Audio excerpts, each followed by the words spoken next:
We are now in 1080p. See the difference.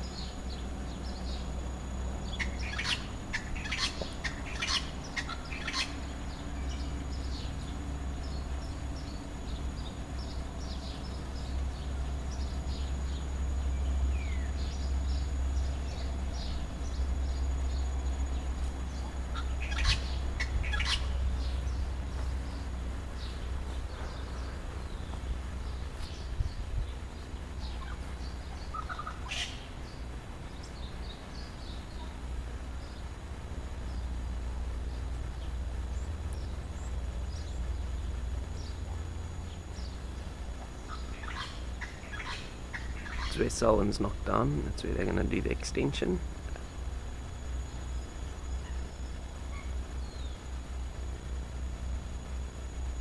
It's a lovely day today.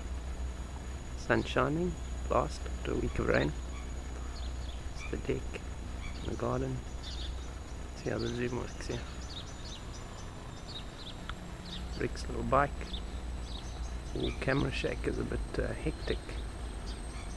Zoom in like that. Definitely need a tripod.